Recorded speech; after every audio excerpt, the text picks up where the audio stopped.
Assalamualaikum everyone! So ngayon, i-share ko ang land travel namin from Zamboanga, Dumaguete, Bacolod, Cebu, and vice versa.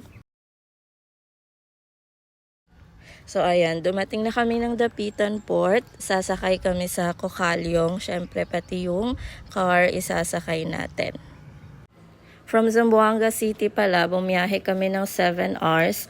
Bale, umalis kami ng 7 a.m. Dumating kami ng 2 p.m. Sa saktong meron ng biyahe. Jumping on the bed na ang baby. So ayan, may 4 beds kami kasi 4 adults man. 4 p.m. ata to siya babiyahe, pero that time parang 5:45 na ata kami nakaalis dyan. Siguro madami pa silang hinihintay, kaya natagalan ang pag-alis papuntang Dumaguete.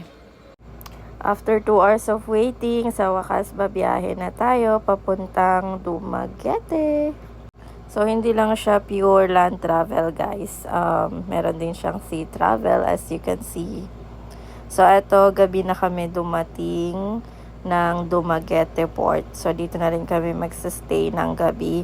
Magbubook kami ng 1 night lang. Ayan, so kinabukasan, pag-check out namin, bumiyahe na kami agad papuntang Bacolod kasi a-attend tayo ng event ng Perfect Skin. Thank you so much din pala sa Perfect Skin family dito, pati sa mga uplines namin, kay Sis Kekay, kay Ma'am Jude sa free accommodation namin, including foods. Actually, lahat yan free po. Wala talaga kaming binayaran. Kaya super thankful kami sa brand na ito. Ayan, see you soon! So, ayan, back to land travel ulit tayo. Mashallah, ang ganda ng view dito, guys. Medyo matagal nga lang yung biyahe, around 5 to 6 hours ata kami going to Bacolod. I'm not sure ilang oras yun kasi nakailang stop kami kasi nga nag-pray, kumain, etc. Pero normally mga 3 hours lang naman daw talaga to siya. Yun nga lang kasi kami marami pa kaming pinuntahan.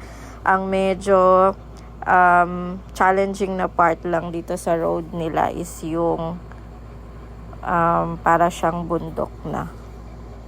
Kumbaga may matarik tayong bundok na dadaanan. Pero carry lang naman.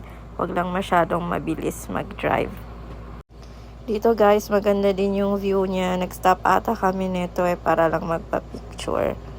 Ayan, ang ganda. Mashallah. Ayan, compare sa Zamboanga pala, malalaki yung roads nila. Parang Davao din siya, guys. Malaki din yung road nila. So, siguro sa next video ko, try kong i-share sa inyo yung land travel naman namin papuntang Davao. So, ayan, papasok na tayo ng Himamaylanon. So, malapit na daw to sa Bacolod. So far guys, wala pa kaming nakikitang mga Muslim dito. Actually, nung kumain kami sa Dumaguete, parang tinitingnan pa kami. Parang hindi siguro known sa kanila yung mga Muslim din dito. So ayan guys, papasok na tayo ng Bacolod City. Ayan, yan yung city nila. Ayan, so yung Google Map natin, diretsong El Fisher Hotel yan siya. Kasi doon tayo nakabook, doon tayo pinabook ng Perfect Skin for free. Thank you so much again. So ayan, dito papasok na tayo sa El Fisher. Medyo nalito pa kami niyan. Parang dito na pala. Ayan. So guys, eto na yung room natin. Mashallah. Thank you so much, Perfect Skin. Ayan. So meron tayong 2 beds. Ayan. So malaki din yung room niya, guys. Hapon na pala kami dumating neto. So, pahinga lang kami saglit. Then, mamaya may pa-dinner ang CEO ng Perfect Skin. Tapos yung mga kids, magmamall daw sila. Ayan, ready na rin yan sila. So, kinabukasan, nag-mall muna kami kasi mamayang gabi na yung event ng Perfect Skin. Ayan. Ayan. So, sa travel na to, kasama ko rin ang kapatid ko, which is staff din natin sa Kaya Shop. Ayan. So, dito wala kaming masyadong nahanapan na halal food. So, dito na lang tayo sa pepper stick. Ayan. Pepper lunch pala. Sa Zamboanga may pepper lunch din. So, they only serve beef, fish. So, mga halal foods din naman yung sinaserve nila. Ayan guys, sa gabi nag-start na yung event ng Perfect Skin. Tingnan nyo, ang ganda nung theme nila. Barbie. So, naka-pink kami lahat dyan. Ganda ng event na to. Inshallah, next time a-attend din tayo ulit. So, ayan. Nasa front yung table natin. Kaya kitang-kita natin yung stage nila. Ang ganda rin ng theme ng stage. So, ayan yung CEO guys. Pati yung husband niya, which is the COO din. Ayan, nagpakilala na sila. Ang ganda ni Ma'am Kat sa personal. Tapos, ang bait-bait niya. Ay, Pak, sino ka dyan, ante? So, kinabukasan, after ng event, nag-seafood restaurant kami sa Silay. Siyempre, Ribeani, Ma'am Judes. Ayan, so after mag-lunch, dumiretso na kami ng San Carlos City. So, dun tayo sasakay papuntang Cebu City. So, from Bacolod City to San Carlos City, bumiyahe kami ng mahigit 3 hours para makahabol sa Roro. So, magro-Roro tayo going to Cebu City. Ang ganda ng view dito guys, from Bacolod to to San Carlos. Ayan, mahangin yan siya. Hapon na that time. Tas maganda din yung roads nila. May kasama kaming actually nag-convoy pero nauna na sila kasi malalaki yung mga cars nila guys. So, mas mauuna talaga sila. For me, sulit pa rin ang land travel kasi guys, makikita nyo talaga yung view. Tapos, relaxing siya, diba? So, ayan, after 3 hours, dumating na tayo ng San Carlos City. So, mabilis na ang biyahe namin that time kasi hinahabol nga namin yung Roro, guys. So,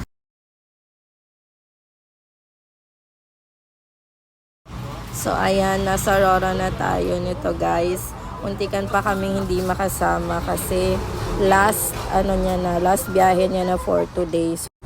So, yung name ng Roro pala ay Fast Cat. So, first time nating sumakay ng Fast Cat. Wala kasi ata nito sa Zamboanga.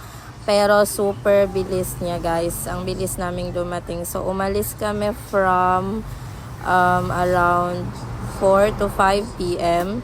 Tapos, dumating kami ng 6 to 7 p.m. na. So, ang ganda din ng view dito, guys. So, pang second sea travel na natin to for this whole, ano ba tawag nito? Biyahe.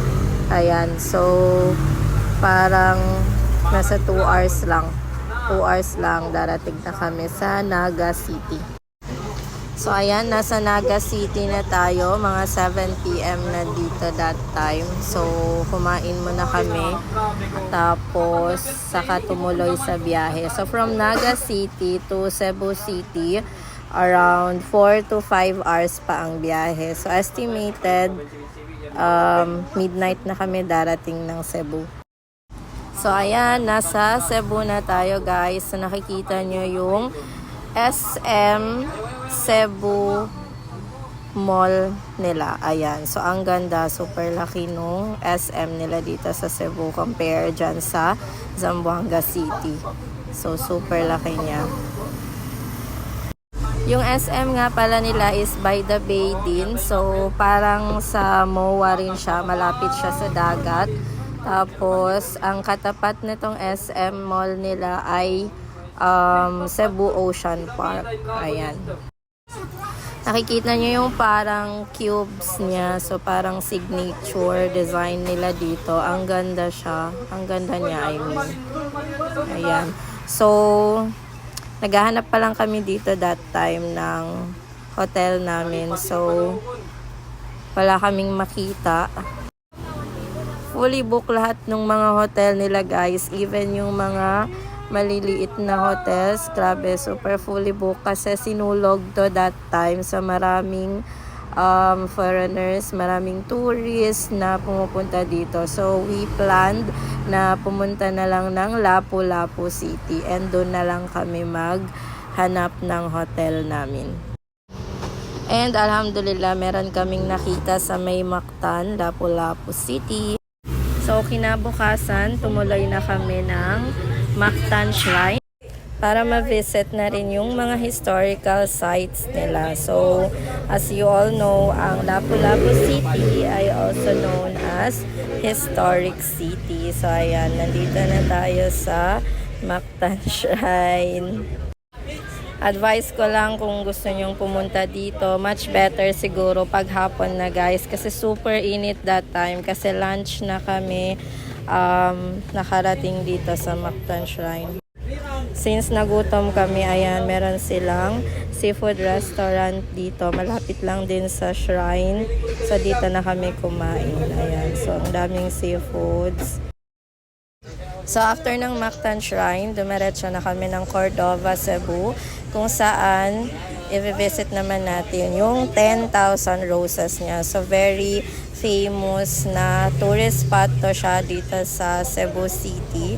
Sa first time din nating pumunta dito. Pero siguro I advise you guys na gabi pumunta dito kasi yung rose niya nagla-light pala pag gabi. Pero since wala na kami masyadong time, afternoon, dumiretso na kami dito. So, around 3 to 4 p.m. na to siya, guys. Andyan na, guys, yung 10,000 roses niya. So, medyo konti pa lang yung tao dito. Siguro, gabi nga talaga sila pumupunta dito. Ang ganda. So, ayan, diba? Ang ganda niya. So, kahit saang angle ka pumunta, pwede kang mag-take ng picture. So, pag gusto nyo naman ng refreshments, ayan, meron din silang restaurant dito or cafe pala. So, may mga drinks din sila dyan.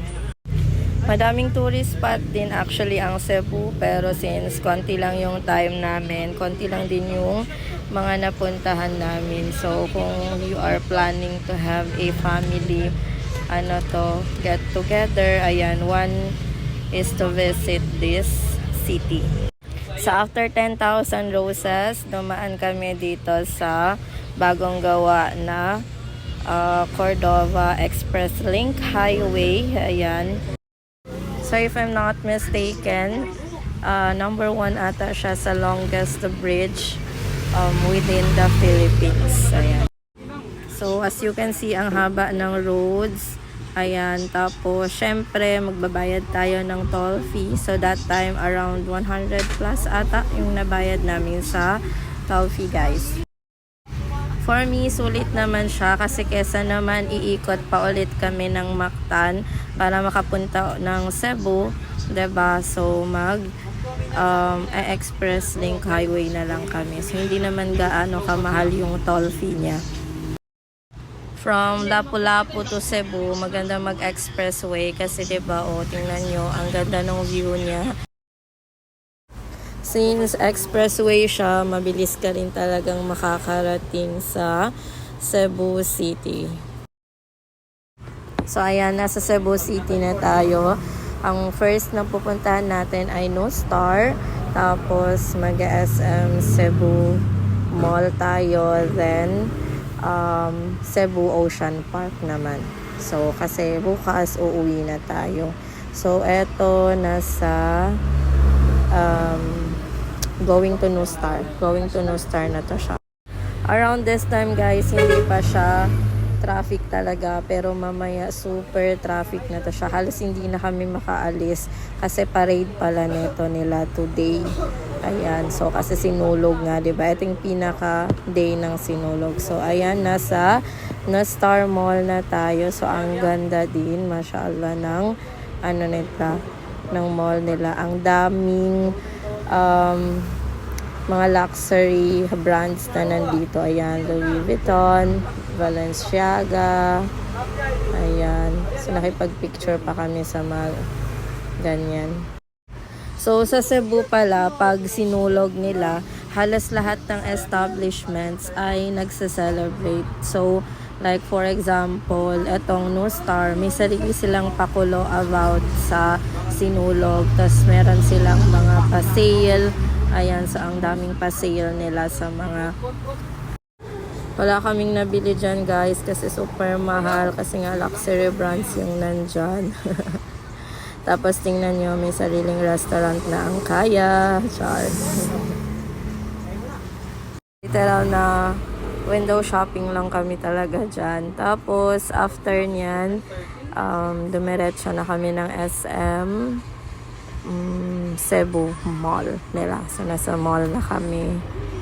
Ayan. So, gabi na rin. Gabi na. Inabot na kami ng gabi dyan eh. Ayan. So, SM Seaside City Cebu pala. Ayan. So, nag-try pa kami pumunta ng Ocean Park pero close na. So, bukas na kami pupunta.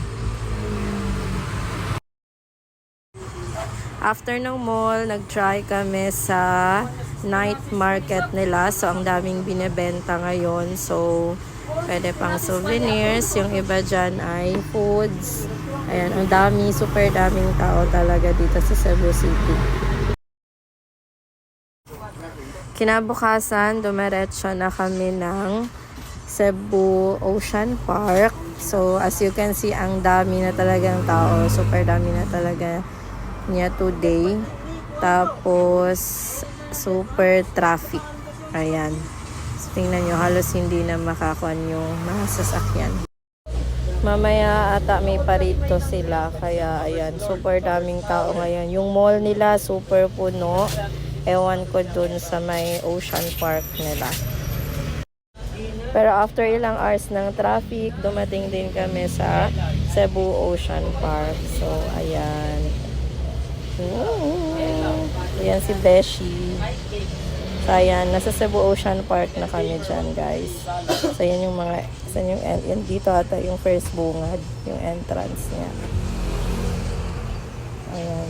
So, gustong-gusto ng mga kids sa Ocean Park eh.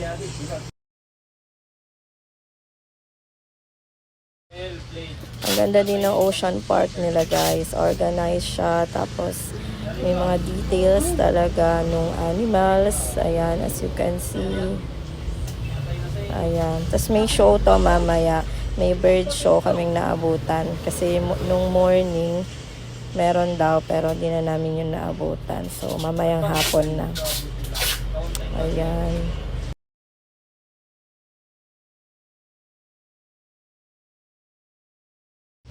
Going na kami sa bird show. So, ito yung dadaanan namin. Papunta dun sa bird show. So, ang laki din nung, nung Ocean Park nila. Ayan.